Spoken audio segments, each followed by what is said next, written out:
Assalamualaikum warahmatullahi wabarakatuh. Selamat siang semuanya. Sebelum saya menjelaskan materi, ada baiknya kita perkenalkan diri terlebih dahulu. Karena ada pepatah mengatakan, tak kenal maka tak sayang. Perkenalkan, nama saya Adrian dari kelas Fisika Ganjil angkatan 2020, NIM 2010209023 dari Fakultas Ilmu Tarbiyah dan Keguruan Universitas Islam Negeri Denpasar, Palembang. Asal Kecamatan Tempilang, Kabupaten Bangka Barat, Provinsi Bangka Belitung. Baiklah, saya di sini akan membahas tentang pengaruh bahasa asing terhadap pengaruh bahasa Indonesia. Kita tahu sendiri di mana pada abad keempat Masehi ada banyak pedagang dari kerajaan Hindu-Buddha masuk ke wilayah Indonesia. Dan itu tentu berpengaruh pada bahasa Indonesia yang akan bercampur dengan bahasa Indo-Buddha tadi, termasuk bahasa Sanskerta. Di mana bahasa Sanskerta ini ditemukan di banyak prasasti-prasasti yang ada tersebar di Pulau Jawa dan Pulau Sumatera, dan juga tulisan di istana, di mana ada dua ilmuwan menemukan ada setengah dari tulisan tersebut berbahasa Sanskerta dan setengahnya lagi berbahasa Indonesia.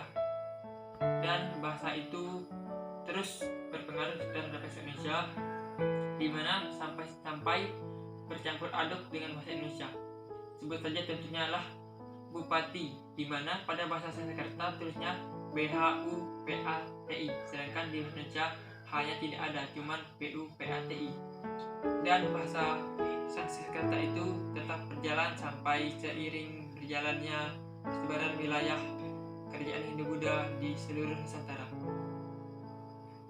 Selanjutnya, setelah bahasa Sanskerta mempengaruhi bahasa Indonesia, ada bahasa Tamil dan bahasa Hindi yang berasal dari pedagang India yang masuk ke Indonesia.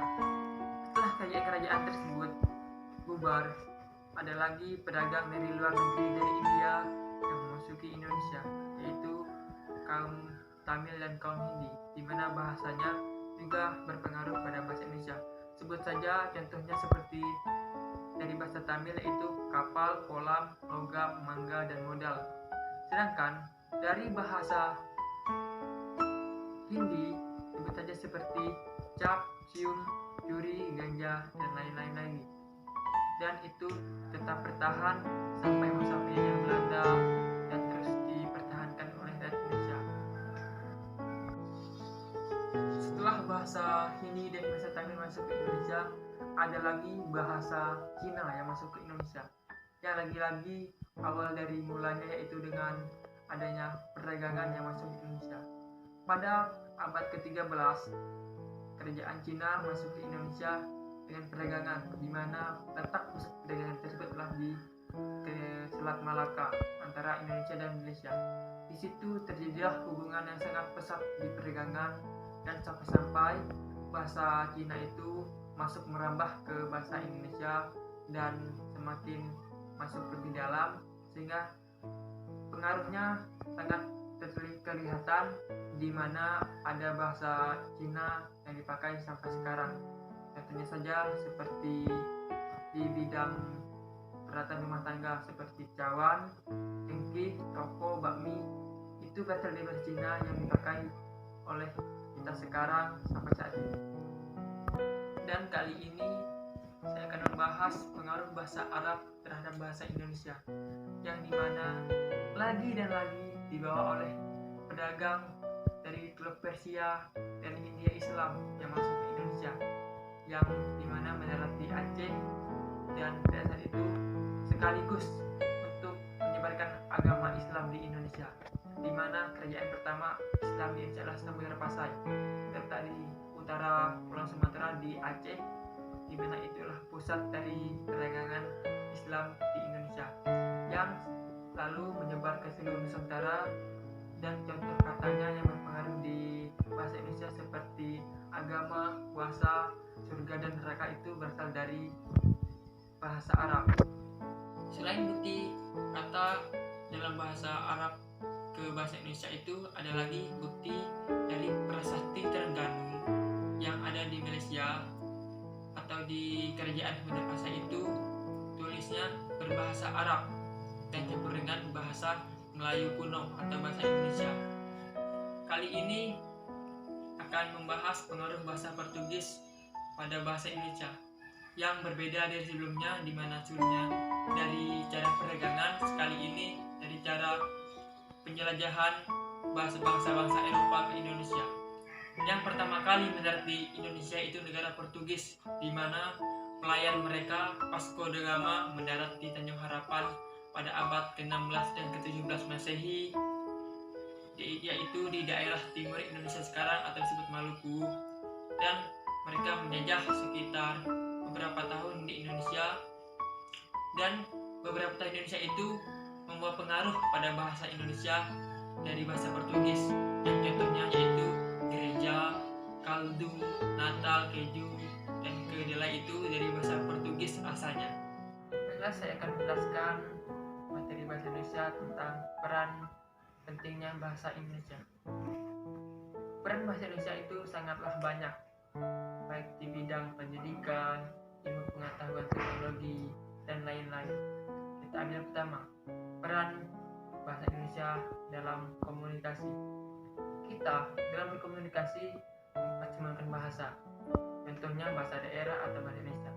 Tetapi, bagaimana jika kita berkomunikasi dengan orang yang daerah luar, misalnya orang Sumatera dengan orang Jawa? Jika sama-sama menggunakan bahasa daerah, maka tidak akan nyambung, dan itulah fungsi dari bahasa Indonesia. Sebagai bahasa pemersatu bangsa, dia akan bisa menyatukan dua daerah berbeda dengan bahasa tersebut. Jadilah bisa dimengerti oleh dua orang tersebut. Selanjutnya, di bidang ilmu teknologi. Di bidang ilmu teknologi itu sangat berpengaruh karena kata-kata bahasa Indonesia itu sangat banyak digunakan dalam ilmu teknologi, dan dengan bahasa Indonesia juga ilmu teknologi bisa berperan sangat besar.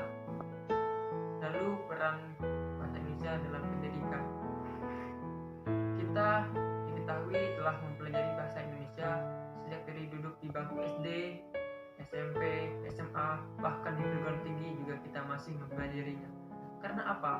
Bahasa Indonesia itu sangat penting untuk dipelajari, karena sebagai bahasa resmi Indonesia yang dicetuskan pada tanggal 28 Oktober 1928, bahasa Indonesia sangat berpengaruh bagi semua orang, terutama bagi kalangan pemuda, yang dimana bahasa Indonesia sangat bisa membentuk karakter mereka.